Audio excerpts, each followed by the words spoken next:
Coming up on the Sunday roast, we are back. Jevy's back in the booth with me. Week 1 of finals is in the books. We've had 3 teams win on the road. It's been awesome. Are the Pies back again? Are they the real deal? The Hawks get it done over the Giants. And obviously, we have to talk about the Suns. Bailey Humphrey, they get over the line. It's been awesome. And of course, the Cats do it again.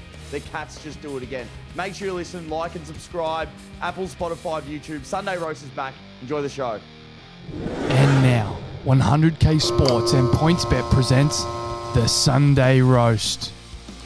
Welcome back to the Sunday Roast, the show that celebrates the winners and roasts the losers, the show that gives you all the best odds of the bet you weren't on but wish you were. It is week 1 of finals. There have been 4 bangers, 3 underdogs win outright. This show is powered by PointsBet. Join me as always, Darcy Ballard-Dope. How are you, my guy? Jev, I'm good. Welcome back. It's good to be back. Morgs has been filling in the hot seat. He's been working his ass off, been editing, filling in. He's been awesome. It's good to have you back. And yeah, we've pretty much watched all the games together. So it's been awesome. It's been an awesome finals. As you said, 3 road teams won, which is almost unheard of. And now it is officially time, Jev, since in the 18-team era, the only team that hasn't won a final in that time is Essendon.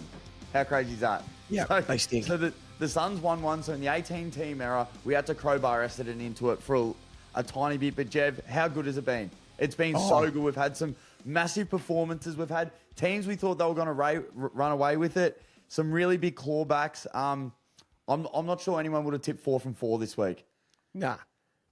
Tommy Sheridan was texting me before. He goes, I went 0 from 4. That's nearly more impressive than going 4 from 4 if you can get all of them wrong. Yeah.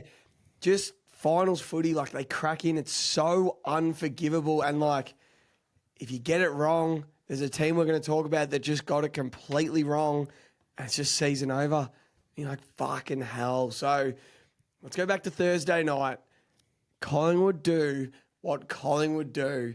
I can't wait to just talk about this in layers, but just the game, talk to me, Das. Well, let's start off. So we're at Clubby Sports. Well, there we met Bede. So we did the live stream with Clubby. Man.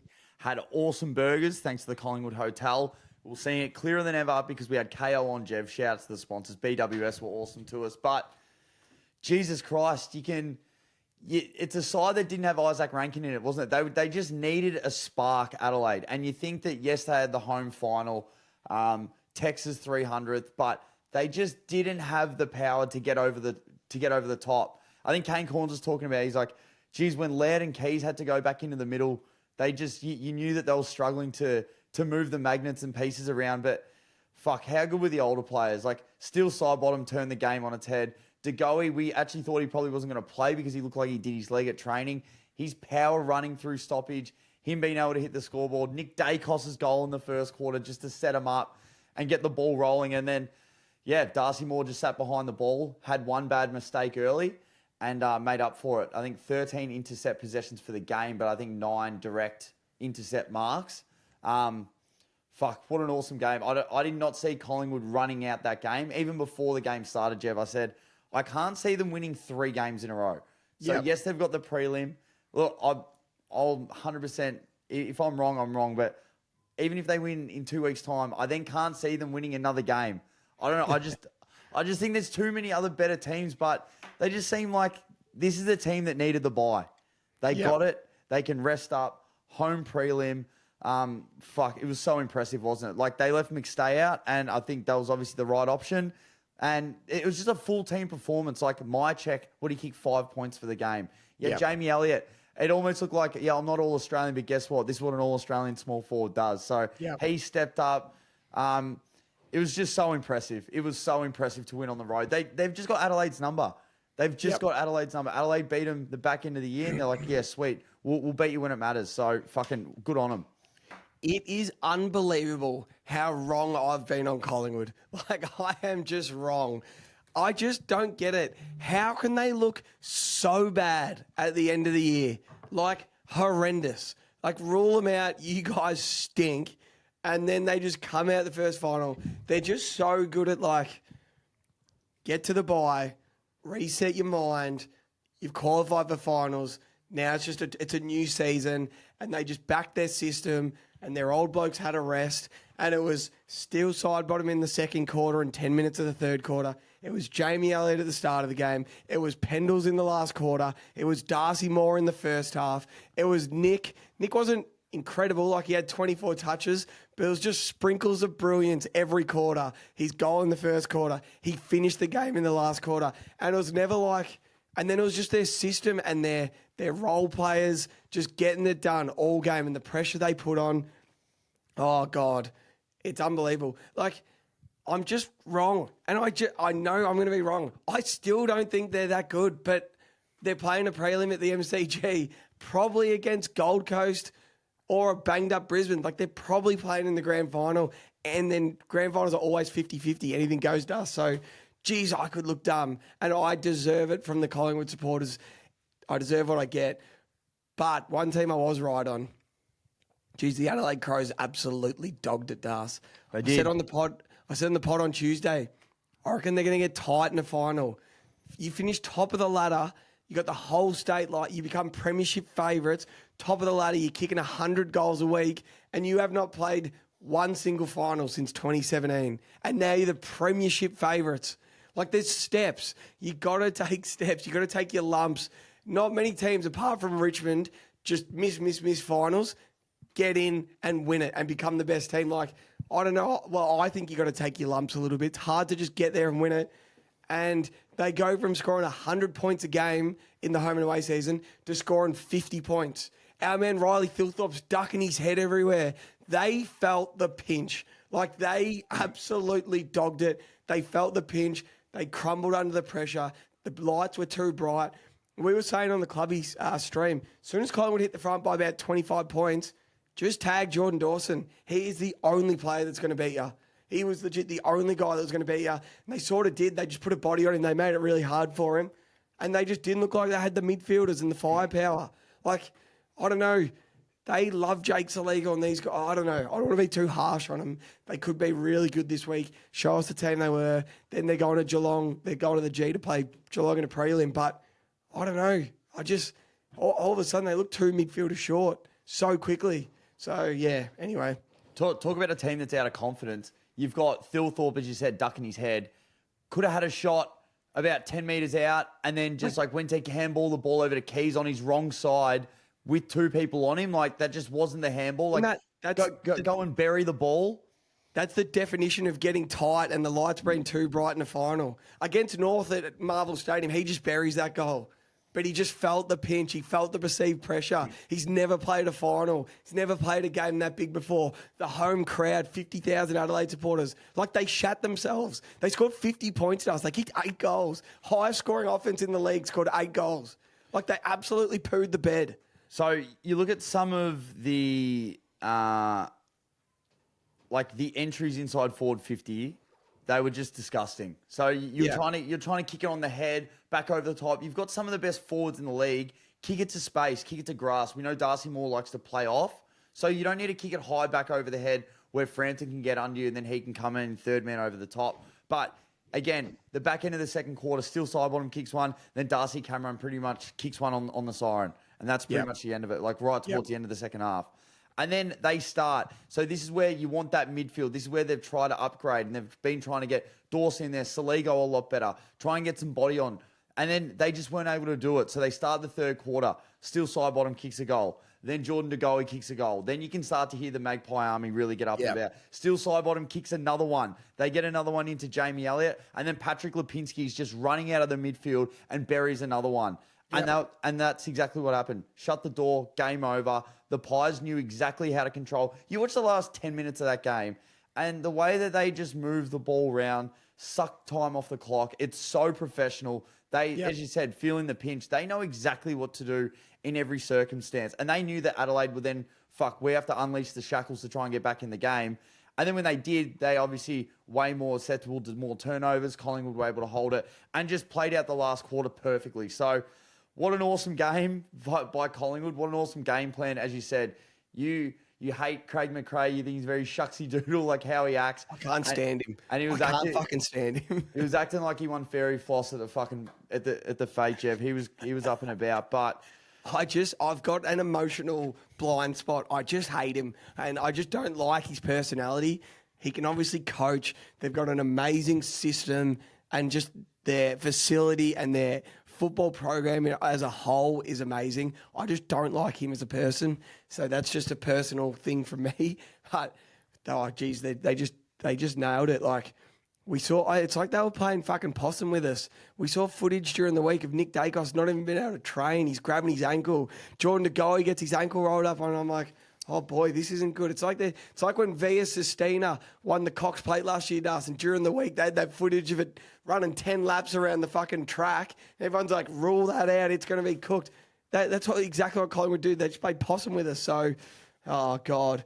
What are your thoughts on Mason Cox, Jev?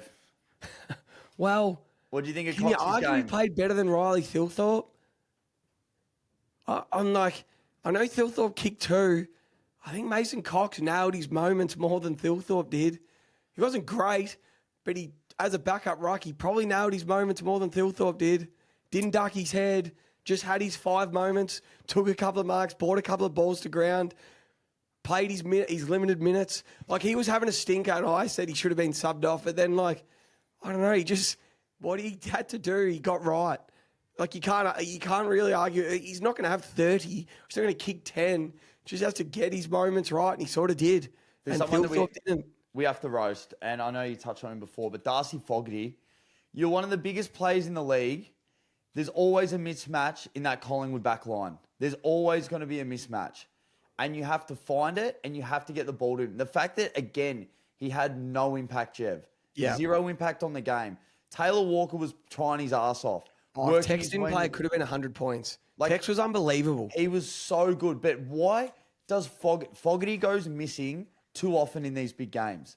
And he just goes missing all the time. Get him the ball. He's such a good stretcher. I don't know. Like, we need to see better footage, like, behind the cameras. Like, is he leading properly? Like, is there a game plan to try and get him the ball? Because when he's on early, he kicks goals like 2 or 3 like that. He always does it. So I don't know what they have to do to try and get him involved in the game a little bit more. Same thing. When they're good, Adelaide. When they're bad, they're role players. You don't see him. Wayne Miller had a few moments in the first quarter. We didn't see him after that. Ben Keys, again, he's either like 4 goals. Never kicked a goal against Collingwood. Or nothing. So he didn't kick one on the weekend. Yeah, it was disappointing. Very disappointing. So I reckon, especially for them this week coming up against Hawthorn, they're going to be feeling it. All the pressure's on them. Another home final. And you're coming up against a team now, the Hawks, that feel like we've got a bit of a free swing. This is the team on top of the ladder now. It's like, this is the best team. They're at home. They should win this game. We've just beaten the Giants. So, again, they're going to be fucking feeling it. Fuck. It's unbelievable. Yeah, it actually is. It's fucking, I can't believe that they lost. Exactly like that. They've been so good all year. And then to beat them and just being able to hold them to 50 points, it's fucking credit to them. They just dogged it. An absolute dogging. It was fucking so bad. You got some odds? You got any odds? Yeah, I do. So I was scrolling back up just to get them. So odds in this game. So first goal scorer, Jamie Ella kicked the first at $10. Jamie Ella also kicked 4 goals, which was 9. Lukey Pedler kicked 3 goals, 1. So for 3, he was $9.50. Side bottom for 3. We couldn't get him for 3, but for 2 was $10.50. Darcy Cameron was $3.90 for a snag. Lipinski for a snag was $2.35. And disposals, Jordan De Goey had 26. He was $3.60 for 26, which is an awesome price. Jack Roll for 25 was $4.50. Ned Long for 20 was $2.65. And Braden Maynard for 20 was $3.30 in that game. Still a bit of money to be made. We had a Chisel that got up. That was tick central. But, very disappointing from Adelaide. Tell you, just looking back, I'll tell you the 3 players that played well for Adelaide or looked like they didn't feel the pinch. Tex, who's played in big finals before. Jordan Dawson, who's played finals before. And Alex Neil-Bullen, who's a premiership player for the D's. They were the 3 guys that you could rely on. The rest of them that had never played a final, oh boy, the lights were too bright. You know, Jared Allen, he's like, the lights were brighter than I thought. They were too bright for the Crows. They pooed the bed. Let's roll on, Das. Friday night, Jev. Performance of the weekend. What a football team. What a football club. I wish we all just went for the Cats. They're just so good. They are so fucking good. This game was awesome for a while until they were just too good. They just nailed. Talk about like nailing your moments. Everything going your way. And it started with Jez with nearly the greatest first quarter of all time. He had 6 shots at goal, 2 goals, 3. He had Ryan Lester on an absolute string, and then they took credit to Brisbane. They put Darcy Garner to him. He ended on 2 goals, 15 touches or whatever. But they're just so good. Froggy Lester, he hasn't slept since. No, He's still having nightmares over Jez Cameron. So, again, Jev, Chris Scott took over, which you could almost ask was like a perfect side, a perfect team to take over. And in 15 years, he's taken them to 10 prelims, which is just a fuck. Like, if you make a prelim, that's a tick for the season. If you get yourself to the Final Four, that means you've either got a very, very high top position on the ladder. You win your first game, you get in, or you've had to work your way through. But if you get to the Final Four, that's a tick in my eyes. Yep. You make that second last week in September, you've done it. And what a roster that they've got. What a fucking roster. You said, again, if you listen to the pod, you just had a few things. I'm not sure whether these guys will be able to match up.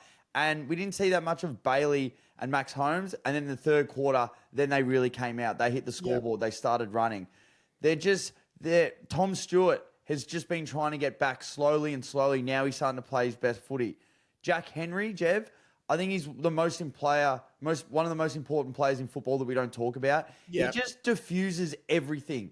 All he does, the ball comes in, he'll beat his man one-on-one and then just chips it left or right and then sets back up. Takes his 5 seconds, turns to his left, hits a target, takes the sting out of the game, calms everyone down. He's an athletic, physical freak. Like, he's a man mountain. He's athletic. He's like, they've got tall, skinny Tom Stewart in SDK. They've got bulky Tom Stewart in Tom Stewart. They've got a little bit bigger Tom Stewart in Jack Henry. They've got skinnier Zach Guthrie, which is skinny Tom Stewart. It's all just little clones of Tom Stewart, and they all play the same, just with their own little spin on it. Oh, they're just so good, Das. They gave Logan Morris an absolute bath. He looked disinterested. He was second to the footy. He was trailing his man. He's a good player, but they made him look so bad. And then credit to Chris Scott, Oyster Mullen, you go to Hugh McCluggage. He gave Hugh McCluggage the business, like the fucking business. And I'll tell you who's going to get, actually, we don't know this because Gold Coast don't tag. But if they win, I'll tell you who's going to get tagged, Hugh McCluggage. No more Lockie Neal. You take out Hugh McCluggage. You slow down Cam Rayner. Fuck, all of a sudden, they just look like an average football team, the Lions. They look like they're missing Joe Danaher, which I've thought all year. Charlie Cameron's half the player he used to be. He has been all year. And if Harris Andrews isn't playing well, and he gave Shannon Neal one of the squeakiest clean bubble baths of all time, but it just wasn't enough. Like, they found other avenue to go. I got something coming up when we do the odds, but, they were just so much better than them. They closed down their space and made it really hard for them. They kept having to kick the contest, and they were just too good, the Cats. They were, and then they ran them all over the park. They were tougher in every facet of the game. You've just, talk about awkward. You got Blitzarves that you can just put him anywhere. You can just put him anywhere, and he's going to have an impact. But let's talk about Josh Dunkley. He's one of the 10 most valuable players in the league that isn't a superstar. Yeah. You just love him on your football team. You'd love Josh Dunkley on your football team. Guys like that guys like Blake Hardwick, that just get their role and what they got to do for the team to win the football game, they get it done. Let's talk about the biggest. As soon as you watch him play, you're like, this guy's got Norm Smith written all over him. One of the biggest X factors in the AFL, Ollie Dempsey. Yeah. What do you do with this kid? He'll play on a wing. He beats your man back towards goal. He'll go back behind the ball. He had 3 and 25 on the weekend, and he's just maximum damage. Yeah. Absolute maximum damage. He's a great finisher. He uses the footy well. He's an awesome team player. And again, the Cats just find another gem. What round did they pick him up in? Second or the third or something. He was a bit older, wasn't he? Wasn't he 21 when they got him? And then they get him, they put him in the system, and he's just a fucking machine. His magnet, Chris Scott, it'd be the funnest one that he can use. It's I need a goal from him. I'll sit him in the goal square. Or I need a bit of dash from him. I'll run him up on the wing. Because he works up and down so hard. He just breaks the game open. So other players have to, defenders have to either try and check him or go to him. And then that just opens up an avenue in the corridor. So him just being so fit and being able to move just has to draw defenders. You either have to look after him, or the times that they don't, you see him, he gets out the back because he's so willing to run. So it's not by chance that he kicks these goals, or it's not that he's selfish. It's because he's such a hard worker that he gets himself in these positions. He's dead set changed the way the wing position has been played. Like, I remember growing up, junior footy, early senior footy, playing the wing position. It was always never go inside the 50, set up on your other wing, ready to defend the ball on the way out. And like, that's sort of how you're taught to play the wing. And it was always get back and help defend, but then never go inside the 50. Now it's like, I'm going to the goal square because I can run both ways all day. If you don't come to the goal square with me on that fat side, I'm going to kick a snag. I'm an unbelievable contested mark. I can run all day. Are you coming to the goal square? The one where he kicked, it wasn't the volley, or maybe it was the volley. His defender was on him, and he chose not to go for like 1 meter. And Dempsey just got out the back, kicked the goal. And it's like you made the conscious decision for that 1 meter to go, I don't reckon Dempsey's going to get it, kick the goal. And you're like, you can only blame yourself. And I think for a lot of teams, that wing position's probably still got that role, Jev, how it's like, let's stay out of the 50, let's help defend. But because they're so short back behind the footy, and they're able to cover, they're like, fuck, if you got an avenue for goal, go for it. Yeah. Like, go for it. We'll make it 2-1. Or Jez will push out, Shannon will push out, and he just runs straight in the goal square. Yeah. And just how many goals this year has he kicked out the back? Yeah. Or like he would be 2-on-1, sit on someone's head, turn around, kick one in the goal square. So again, it's not by chance. There's obviously a certain look that he likes coming in. He's like, fuck, I can get out the back here. So I know we were talking about how much the bye's going to mean to Pendles and Sidebottom and Jeremy Howe, and even to go in Dacos if they're sore. Dangerfield off a bye now, Das. Dangerfield has a 2-game season now. He was unbelievable on Friday night. He's just so physically imposing. He just belts you. I'll never forget the 2022 Grand Final day, Das. The whole season, Tom Papley would go to centre bounces, and he did it well all season. Grand Final day, Pat Dangerfield made him look like an Oz kicker in centre bounces. He just belted him. He's the most physically imposing beast I've ever seen, nearly. He just plays the game so tough. He knows it as well. Like, he just imposes his will on other guys. He was awesome. Now he gets another week off. It's a 2-game season for Danger now. And then he becomes a 2-time premiership player. Or if they win, of course. 1-time Brownlow medalist, 8 All-Australians. He's like, he's going to go down as good as anyone. Like, legit, as good as anyone ever. He's fucking awesome. And you look at it now, and even though people say it's a little bit older, as you said, now they do have the bye. We always talk about in the NBA, if you could have one player for one game, who you It's still taking? LeBron in a way, yeah. You're still taking LeBron. Like, if you got one midfielder for one game, you know he's fully fit. Some people still take Danger. Like, why would you? In a do or die game, you got the rest of the season, like the off season. That's it. Like, this is it. You know that he's ready to run through a brick wall. He's just so much tougher than everyone. And you know that he just wants to win. And he's all team. Like, he doesn't have to go out there and get 35. He had 19 touches on the weekend, and he was such a good 19.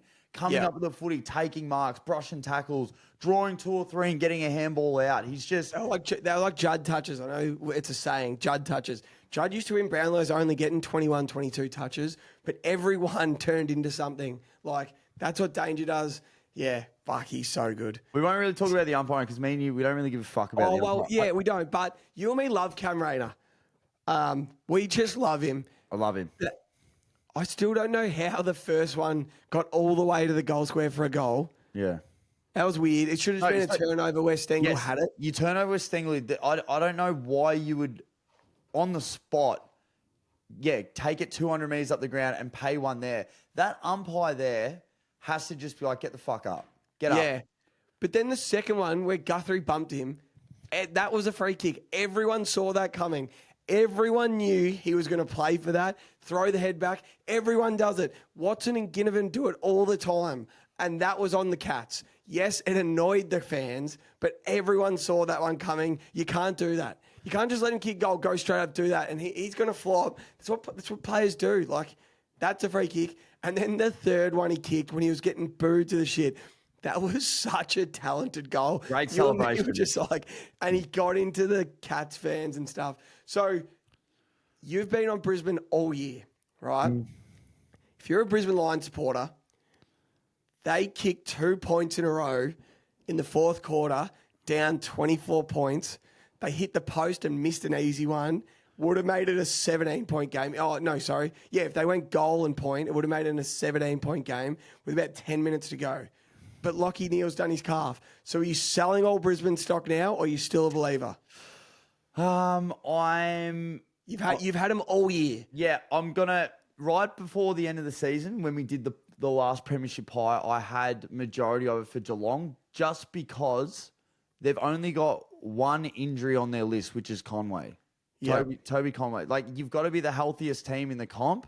I love Brisbane, but at the end of the year, I said I still think Geelong are most poised to win it, and you watch them the other night. I think they're going to be the hardest team to beat, but if I only, to answer your question, yes, I would sell the Brisbane stock and I would buy more Geelong. I think they're going to win the flag. They're just too good behind the ball, too tough.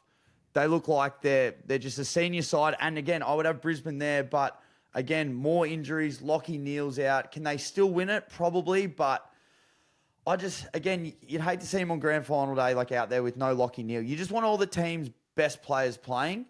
And unfortunately, I just don't think that anyone else can match it with Geelong. So yeah, I'd be selling Brisbane stock and I'd be buying extra in Geelong. You? So how's some of these touches? I got some odds here. Dane Zorko for 35 was $14. Nice. Lachie Neale for 30 was $4.30. Josh Dunkley for 30 was $4. Will Ascos for 30 was $2.90. Zach Bailey for 25 was $4. And Ollie Dempsey for 25 was $26. He's so good. For 3, Ollie Dempsey was 15. So he was $15 for 3 and $26 for 25. His game was like 200 to 1, which is awesome. Cam Rayner for 3 was $5. Nice. Kyle Owen for 2. And then how's this? Geelong broke the record for most individual goal kickers in a finals. They had 14 individual goal kickers. Listen to some of these numbers and then listen to what it would have paid in a multi if you had it. Stewart for a goal was $5.25. Tom Atkins was $4.20. Sam DeConning was $4.20. Oyson Mullen was $4.20. Blitzarves was $3.10. Bose was $3.10. Baz Lanka was $4.20. And Max Holmes was $3.60. If you multi those 8 players for an anytime goal kicker to us, you would have got 56,000 to 1 just for one game of footy for these guys to kick one. That you've got to go shopping in your one goal basket. No way. And that's what we say. Like, sometimes you put these 4-leggers on to get you $3. Find a goal kicker. Yes. Find a bloody goal kicker. There's Find a 2-goal kicker. We'll talk about fucking Bailey Humphrey in a minute. You find you put $100 10 legs in just to get to a $3 multi, or you just back Bailey Humphrey to kick 2 at $4. We'll talk about it in a minute. Like, if you like someone to kick 1, you always like them to kick 2. Yeah. You think they're going to kick 1 before halftime. Anyway, anything else you want to touch on that game? Nah, just so impressed by Geelong. And again, happy for us, Jev, because that means we get 2 Melbourne prelims. Yes. So the last 3 games are in Victoria, which is good for us. So I think we're going to try and go to all 3. Friday night, Saturday Arvo. Fucking oath. It's going to be sick. All right, so let's get into the next one, Jev. So these are the 2 elimination finals. You lose, your season is done. You've been high on the Giants all year. And again, they missed the hurdle. So they just unable to get over the hump. Really, really disappointing. Just quickly want to touch on it. It is confirmed today that Darcy Jones has done his ACL. Horrible. Which, especially this time of year, that still puts you out for 12 months. So we probably won't see him till 2027. Which is so upsetting because he's just got an extra contract. He's such a good player, starting to come into his own. And just to think he's got 12 months off it's a bitter pill to swallow. And if you look at this group now, Jev, that looks like it is getting a lot older. Again, they missed out on the prelim 2 years ago by a point to Collingwood. And then they dogged the 2 finals. And then they miss again this year. They've lost 4 finals in a row. They've won a final in their last 4. So who knows what the future holds? What do you reckon? They just got it so wrong. And I'm going to pump the Hawks up in a minute and everything. The Giants got it so wrong. I saw some clips, like we watched the game, but I saw some clips on the Sunday footy show, how selfish they were. Yeah. Like in finals, it's just about kicking goals. It's just about winning the game. Doesn't matter who gets it done. Just win the game. And they were all taking pot shots over their shoulders or not giving the extra hand or not giving it to the player in the best position. Tobes got caught doing as well. He took this snap, check side snap from like 45 under pressure. He had 3 guys out on their own. Like you can just see they felt the pinch and all the demons of last year, of just how it happened last year, just all showed up in that moment. The way they show up for the Swans on grand final day, it's showing up for the Giants, and now the shadow on your shoulder, the talk bears on your shoulder. They've just got a finals demon now. Like they're just you can't say they don't. They dogged it. You cannot like the Hawks kick 8 goals in the first quarter or whatever. They kick 50 points. They just ran all over them. They stopped defending. They weren't defending. They just got it wrong. And all credit to them. It's not like they lost by 100 points and went in the shell. They came from 43 points down and hit the front, but they still lost. Like, it's just not good enough. Now they go home early, back to another preseason. A 32-year-old Toby Green, a 32-year-old Jesse Hogan. You know, some of these guys, a 31-year-old Jake Stringer, Josh Kelly, Stephen Cornelio. Now they got to saddle up. Do another 6-month preseason, win another 15 games, give themselves at a top 4 finish just to get back to this situation, like just to get back to playing finals again. Like, that's why I love Toby Green so much. He got beaten yesterday, and it's like now he has to spend the whole 6-month off season to get back to this opportunity to play, to redeem his finals from last year. Like, he got beaten. So it's just, I just feel for him. It's how bad elimination finals are. They won 9 out of their last 10, still couldn't finish 4th, finish 5th. See you later. Have a nice time in Bali. I'll get the fucking booth at Finn's Beach Club for you. See you later. It's quickly it happens to us. And then take like to have to get the buy-in again. Yes, so you got to get back on the saddle, but then what's the message going to be again? How then do you get the players to buy in? It's like, oh, we were so close. It's like, fuck. All right, like what's the messaging going to be around? You've lost one of the best runners in the league. So how are we going to try and fill that forward? Yeah, I know they've got a lot of other small guys that could probably come in, but no one's exactly like a Darcy Jones. So let's get on to the Hawks. Connor McDonald, big game player. Awesome. So I'm pretty sure last year he averaged 19 and 1 for the whole year. He just pops up 2s and 3s, gets on top of it. He always gives himself a chance in front of goal. Kicked the 3 goals yesterday. Gunston again, still able to hit the scoreboard with 3, but the biggest game player who isn't the best player in the league, it's Jack Ginnivan. You know when it's a big stage, he's going to step up. He's going to say, that's why we said he was a lock for 1. Just put him in your multi. If you like him for 1, you like him for 2. He's come out and kicked 3, and I love how Cadman went and missed that goal. He went up to him, pushed him. He's like, you shouldn't have fucking missed that. Got into his ear, and then Ginnivan just goes down the other end and just buries one. All his goals were awesome. I love the celebration. I love the carry on. It's him. And it gets him up and about. It gets his teammates up and about. And it was just such an impressive win. Yes, they almost dogged it and they came back from 42 points down. But the fact that they put themselves in that position to be up by 42 points, they started the game so hot. Again, Chol got the best of Sam Taylor at some stages. Yeah, he kicked the winner. He buried the fucking sealer. Beat him, kept the ball in. You know what I mean? And then that's another tough... how would you go going back and watching that tape? Like, you almost don't watch that tape again. And it's like Sam, you and me both agree. Sam Taylor is a top 3 defender in the league. I'd take him at the Swans. You'd take him at the Blues tomorrow. His last 2 finals, he hasn't nailed his moments. Like Joe Danaher last year, Marby Old this year in the 4th quarter, game on the line. He just gets it wrong. It's like, it's fucked. And every single club would take him.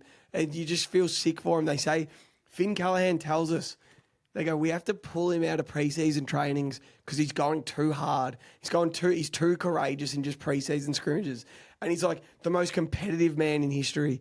And like, now he's got to go do another 6 months of, being so competitive and highly strung and all this shit. It's just crazy. Want to give a shout out to a man that I'm not sure if anyone really thought he was going to have the year that he has, but he would 100% be top 3 in the Hawks' best and fairest. That's Jarman Impey. What a season he's had. Like, you just think that, maybe he's a little bit older now, like he's 30. Maybe he doesn't have the run in the legs. The amount of times this year you just see him bursting through the middle and just opening the game open. Fucking credit to him. What do you have yesterday? He had 25, 28. 24. Another 28 touches. Yep. He was fucking fantastic. Wiz didn't get much of it, kicked a goal early, bit of pressure, but that's what he does. Again, I sort of made the comparison. I don't think he's going to be like a Jack Higgins. He's more like a Brian Myers. Didn't have his best game. But again, sometimes you look at those small forwards. It's like you look at Collingwood, the 2023 grand final. You had, obviously, Bobby Hill popped up and kicked the 4 or 5 goals. You had Ginnivan didn't really get near it. Jamie Elliott didn't. So sometimes the run doesn't always go to each player. But then we've had Ginnivan and McDonald step up in this game. Just awesome. Is there a better big game player in the competition than John Newcomb? Is there anyone that loves finals more than John Newcomb? Every final he's ever played, he's been the highest rated AFL rated player on the ground. There you go. Every single one. He's like 30-1 in all his finals. Weird. He just loves it. Yeah, he was awesome again yesterday, wasn't he? He had, what did he have yesterday? 30, and he kicked the first at 41-1, and 30 and a goal. He just gets it done. Here you go. He just gets it done. So this is the stat that we said on the pod. So John Newcomb for 30, I think he was still about $6, Jeff. You've got the odds there, but on here at the time, he was $6. John Newcomb has recorded 31 plus disposals each in each of Hawthorn's last 2 finals matches. So there you go. That's why we wanted him in there. What a player. What a fucking win by the Hawks. Now, as we said, Jeff, before, they're going to come into this next game. So confident. And this is that, I always, and I get jealous of it and I envy it. I watched Richmond on those grand final days and they were always smiling and happy and you could see the moments weren't getting to them and they just played the right way and they had big smiles on their face and they just got the job done. I watched the Swans on grand final day and I watched their faces feel the pinch. I see Errol do one thing for an entire year and then I see him do another thing on a big game. I've watched GWS now. They feel the same pinch as the Swans. I'm watching Hawthorn, who look like they're smilers and they love it. And Guinea, he's going to celebrate and he's going to show off and he's going to nail his moments. And I look at Adelaide and I reckon they're teeth clenchers. And I can just feel Hawks are just going to roll into town, having a laugh, super relaxed. And they're going to play into the crowd and they're going to get booed and they're going to get... Hawks are going to get, the Crows are going to get sucked into giving Watson and Ginnivan a couple of high free kicks. And the crowd are going to lose their mind. I reckon we're going to do guess the lines at the end of this pod. I reckon the Hawks are just going to roll into town and win easy to us. You know what? What's a good thing for the Hawks as well? The fact that they lost that Friday night game. Round 21 it was. Remember, it was a banger of a game. Yeah. So they lost by 14 points. They come out, kick the first 5 goals, and Adelaide come back, and we know what happens at the end. Adelaide end up winning. But that's actually a good loss to have. Again, all the pressure's on Adelaide. The pressure's on Adelaide. 2 things I remember from that game because I was overseas, but I listened to Fireball Friday and stuff. And Kane and Kingan were both just like, both teams played awesome. Adelaide ended up winning the game. And Isaac Rankin nailed every moment he had in that game and got it done at the end of the game. And he had all those stoppages and stuff that he created goals. Isaac Rankin isn't there. Like, there's your 2 goals right there. So, I don't know. I can tell Adelaide are going to feel the fucking pinch. I hate Hawthorn so much. I hate them so much. And they're everything. Yeah, they're smilers on big games. They don't feel the pressure. They embrace it. And it's just everything I want the Swans to be. I'm happy. So good for him. Sam Mitchell's a great coach. Our mate Cole, Navi Hawthorn supporter, we texted him this morning. I'm like, did you shit yourself when the Giants came from 43 points to hitting the front or even? He goes, nah, because I still thought we were playing okay. They were just playing out of their skin. He's like, I was still confident. I'm like, good on you. So they're confident, the Hawks supporters. They've done the work. You can't buy into... It's like what you are rounds 1 to 10 is what you are. What you are 10 to 20... Like, we were talking about this yesterday. About round 12 this year, you and me said, lock in the 2 prelims, Collingwood, Geelong. Then we changed our opinion on what happened at the back of the year. But it's like teams are, trialing new things, not putting stuff on tape, this and that. And it's like what your opinion is at round 12 is nearly what your opinion should be going into the finals, not what you see at the end of the year. Where Hawks went through their lumps and Collingwood went through their lumps, it's like, nah, what you saw around 1 to 12, that is the real Collingwood. That is the real Hawthorn. So, anyway. Yeah, as I said, it's fucking the Giants. It's another wasteful year. It's another wasteful year. It makes me sick. They had opportunities where they could finish top 4. They didn't. They had some times where like they had to be competitive. Like even that game against the Dogs, they get done by 88 points. It's like they lose out in top 4 by percentage. Exactly. you know what I mean? It's like, and that's because like Toby got suspended, missed out on that game. It's like if he was playing, maybe it would have been shorter. Maybe they become a top 4 side. Maybe they pinch one. They're in a home prelim this week. It's just so many things have to go right, as you said, then just to be back in this position again. You got to wait another 12 months. Another 12 months to get back here. I know we're roasting right now. Can I just say something completely off topic? Just because you brought up that Dogs game. At the Osborne last night, we saw Sam Darcy. He's huge. Oh, my God. He's the most impressive specimen. He's 2 Darces. Darce could stand on Darce's shoulders and Sam Darcy would be taller. I reckon I was a head and a half off his shoulder. Yeah, he had a sling on, so he had his arm in a sling. He must have had a surgery. Darce still would have been under his elbow in the sling. Probably. Like that's how tall he was. He was a head and shoulders taller than everyone else. It was unbelievable. I got some odds for a Darce on this game. Sorry, give me 2 secs. So Connor McDonald for 3 was $12. Jack Gunter for 3 was $1.90. Credit to how good he is. Jesse Hogan for 3 is $2.70. Ginnivan for 3 was $6.50. Josh Kelly, the super sub, came on, kicked 2 at $11. Well done. Kicked two in a row. He got them back into it. Toby Bedford for 2 was $4.50. Finn for 1 was $3.60. Newcomb for 1 was $3.10. Newcomb for the first was $41. Whitfield for 35 was $5.75. Finn for 30 was $2.65. Tom Green for 30 was $2. Jai Newcomb for 30 was $7. Impey for 25 was $3.20. Hardwick for 20 and a bath of Toby Green was $3.30. So Hawks just get it done. Still some money to be made. Again, Giants, wasteful year. Hawthorn, again.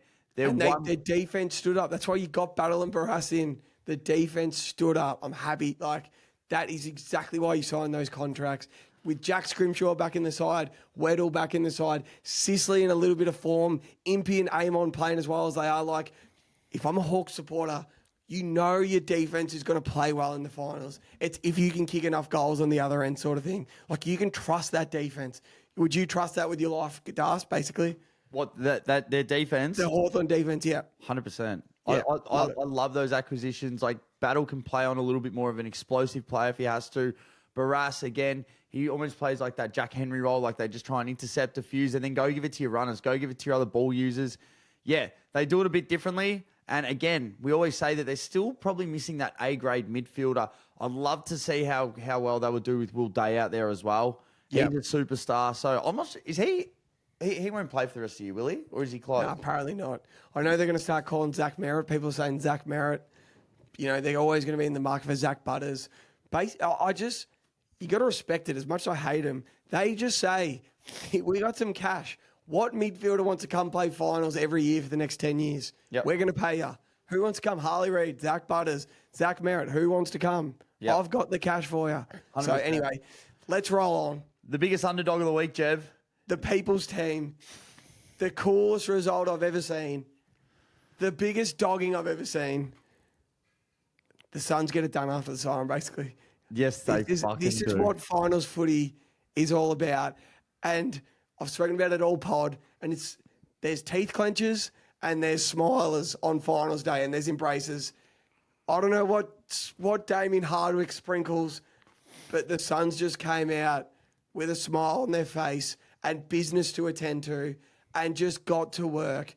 And Matt Rao and Noah Anderson just gave Brayshaw and Sarong were good. Anderson and Rao were better. On the road, got it done. Awesome. I could argue if we do who's leading the Garriers at the moment. I know a lot of people said Darcy Moore.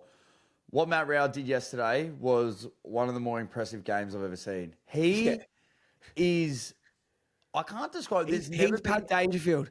It looks different to a young Dangerfield, but the way Dangerfield plays now is what Real is. Yeah, just physically imposing, bullying. They're all the same size. All AFL train the same hardness. But are you going to go as hard at the ball as this bloke right now? But he looks awkward when he do it. Like, he doesn't look smooth. He doesn't look like a smooth kick of the footy. And he just looks like a trier. Like everything's just effort. But and it just takes so much energy for his effort. But how quick does he look now?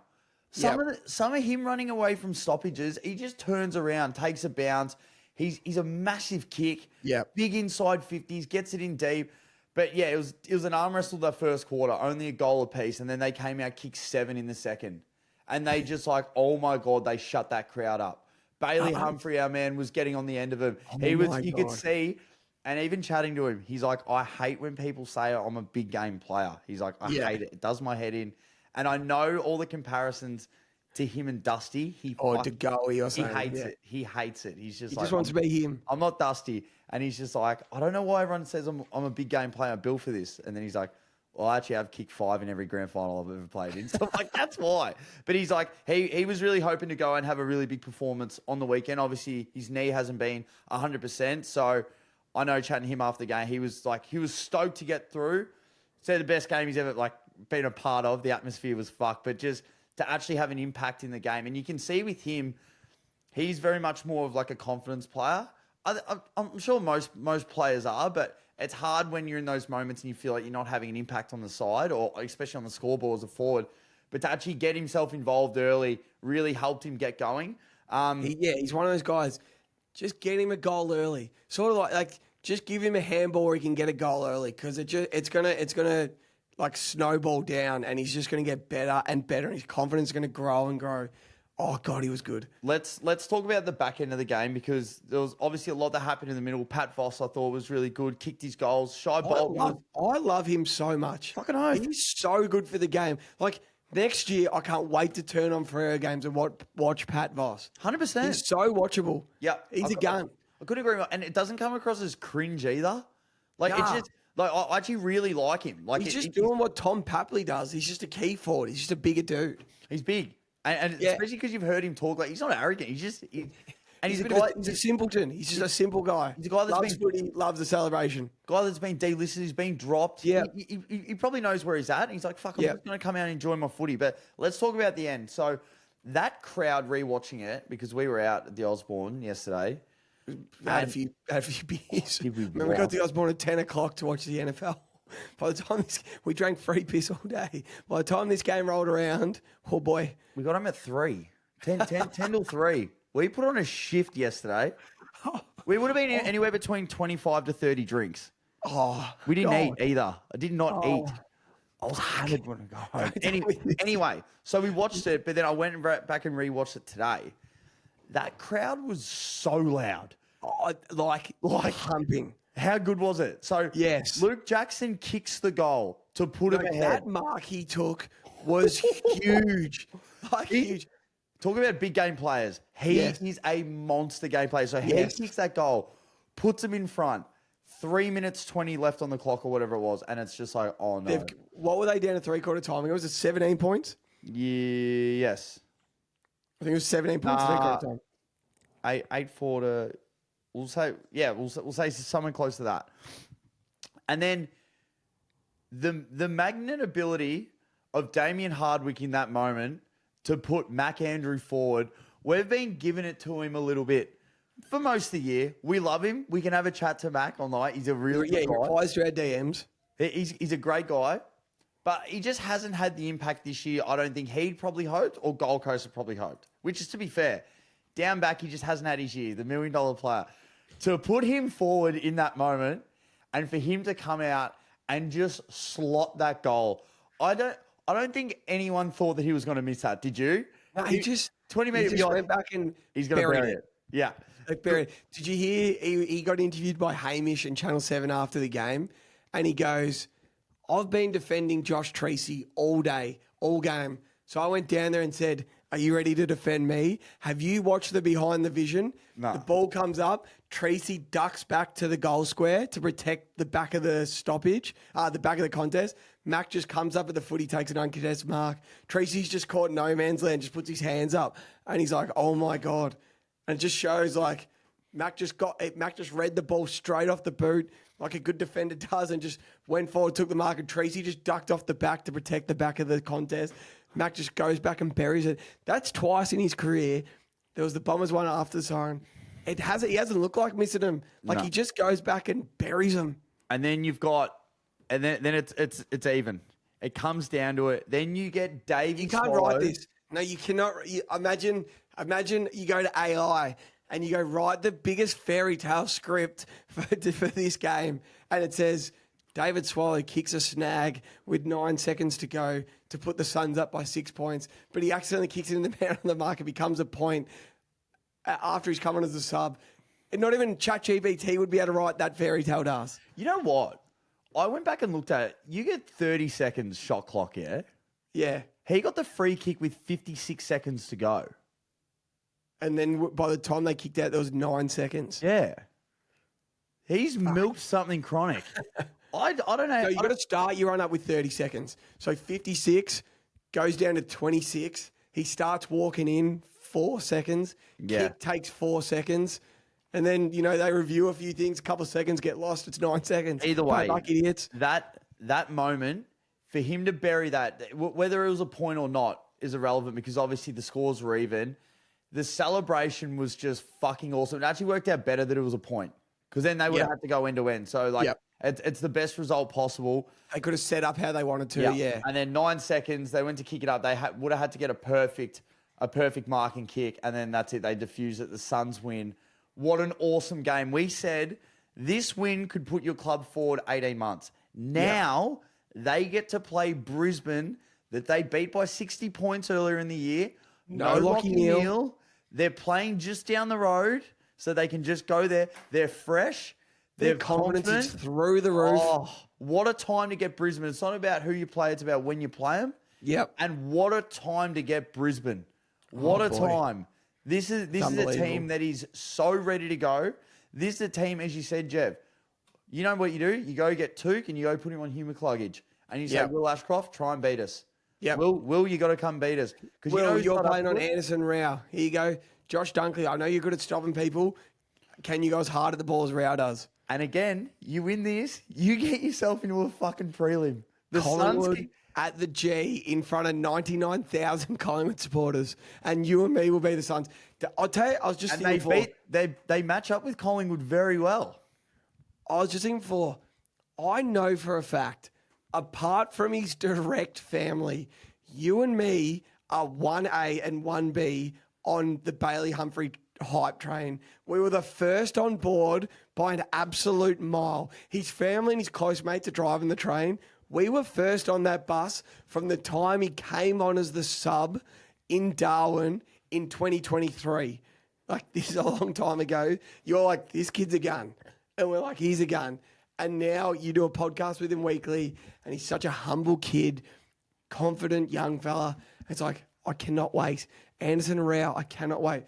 The only thing I can think of, Das, if they just make it to grand final day and it's against the Cats, Anderson and Rao are going to get tagged. O'Connor to Rao, Mullen to Anderson, and it'll be Took, Will Powell, Alex Davies, Bailey Humphrey. You come and beat Bailey Smith and stuff, and it could just, I don't want to think this too far ahead, but it could get ugly. I'll tell you what, I guarantee that they would love that though. They don't give a fuck, mate. If they make it to a grand final, how good's that? How good's that experience? They want to get this win because I know that Bailey, especially being in obviously a small market, I'm sure it definitely felt like a final by the time they got there. He's like, I'm not sure exactly how it's going to really feel because you want to play in front of like the massive crowds. Obviously, there's still a big crowd over in Perth, but you want a game at the G.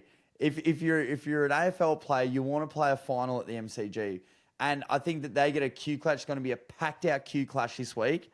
And then if they can get one in Melbourne, I think they'll top off an awesome year. And then again, whatever happens on prelim final day happens on prelim final day. But these guys, I agree. They had to win this game. This is the biggest game. Now it's just like we're in it up to our eyeballs. It's always head to head. Like all the underdogs, 3 or 4 underdogs lost. I mean, one on the weekend. It's a two-horse race every week. Two-horse race. You just got to beat your man. So I don't care how unpopular this opinion is. If Noah Anderson wins the Brownlow, he's the greatest son of all time. He's the best son ever if he wins the Brownlow. I know people don't like me saying it because everyone says the aura of Gaz Ablett Jr. He is the greatest son of all time if he wins the Brownlow. I'll still say Gaz. Why? Because he's 8-time All-Australian. He didn't have the cattle around him. Oh, the fucking cattle. Fuck the cattle. That is such a shit excuse. Oh, my God. I don't reckon. 100%. Look at it. Look at the team. Look at this team now. Anderson got drafted there, developed the side, created the culture, and just got it done. Ablett's still a better player. Ablett's still a better player. Hey, that's my take. If you like Anderson, it's fine. I'm just saying. I think Anderson's a better son. That's okay. That's okay. Like Ablett just didn't even get close to winning a final. Yeah, not even close. They didn't make it. Oh, they would have that year if he didn't get fucking injured. They would have, should have, could have. I don't give a fuck. Anderson's a better son. I'm so sick of would have, should have. The Swans should have won the last 4 grand finals, Das. But they didn't. Yeah. The Blues should have won that prelim against the Lions. Fucking oath, we should have. No, but they didn't. Ablett didn't win a final as a son. He wasted his prime at Gold Coast. I still think Ablett's a better son. That's my take. Ablett's a better son. All right, so Mod, Sarong for 35. That's the easy opinion to have. What was that? That's the easy opinion to have. But I genuinely think he's a better player. I think he's a better son. What he did, 4 All-Australians, won a Brownlow there in absolute. Yeah, if Anderson wins a Brownlow, just made his first All-Australian, won a final his first year as captain. So if he wins the Brownlow, he's done about 5 things Ablett couldn't do. What? Took him to the finals as one. Yeah, but that's a team. That's winning a team final award. is 2. That's a winning team a final award. is 2. That's a team award. Are you talking about a better individual player or his better career at the Suns? Because a better individual player, Ablett's better son. Ablett's a better son. All right, Sarong for 35 was $7. Brayshaw for 30 was $3.50. Rao for 30 was $2.75. Anderson for 30 was $2. Hayden Young for 25 was $4.10. Our man Bailey Humphrey for 3 was $11. Now I'll quickly finish. Pat Voss for 2 was $4. Ben Long for 2 was $1.90. Butterick for 2 was $8. Dudley for 2 was $4.20. And Tracy for 2 was $1.53. Now, before the game. One of the best things about our job is we've got a WhatsApp directly to the PointsBet traders, right? So they only had Bailey Humphrey for 3 on there. We text them saying, can we please get them for Bailey Humphrey for 4 and for 5 on the PointsBet app, right? Because we're only going to have $5 on it for 4 and 5. And we laddered him. We had him for 2, 3, 4 and 5. For 3, he was $11. For 4, he was $34. Which is good. For 5, PointsBet set the line at 301 to 1, Das. So we had 10 on it. We're like, fucking out there on 10. Then we got pissed. You're like, have another 20 on it. What if it happens? I'm like, done. We had 30 on it. We would have won 10K if Bailey Humphrey kicked 5. When he had 3 at halftime, we were like, oh my God, we're winning 10K tonight. We were carrying on like we already had the cash. But it was so exciting. But what a player.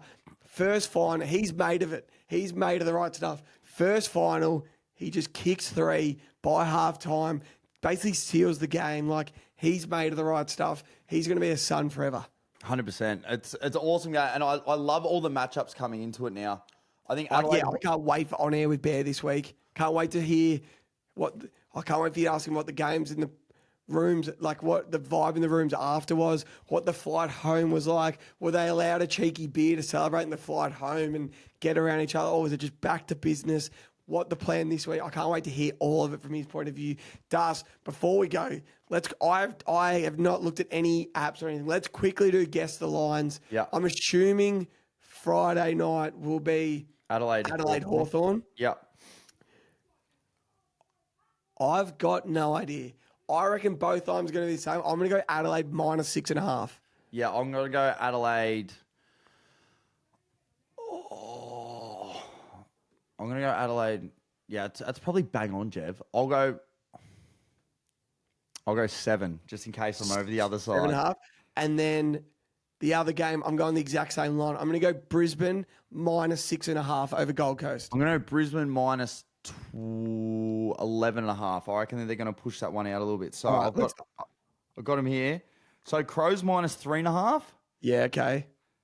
And Brisbane -12.5. So we went 1 and 1. Wow, okay. I like the Hawks. I like both underdogs. I'll take those 11.5 points, and I'll take Hawthorn head to head. Yeah. You don't you don't bet. If you're going to bet an underdog, don't, unless it's like 20.5 points. If you're going to take Hawthorn 3.5, just take them to win. Yeah. You don't play to cover lines. You play to win finals. Like, you roll the dice to win. So, Hawks head to head, Gold Coast plus 11.5. That gets you $4. Beautiful. That is the roast. First final, an hour on the Donga Das. We've done it again. I'm excited for more finals. Only 2 games next week. They're cracking games. Can't wait. Pod again this week, and we'll try and make sure we get it out a little bit else on our end. There was uploading fails, so we'll make sure we get the pod out on Thursday. It was a big folder. We'll get it out early. Jev, good to be back, and see you next week. Footy's back. What are you prepared to lose today? For free and confidential support, call the number on the screen or visit the website.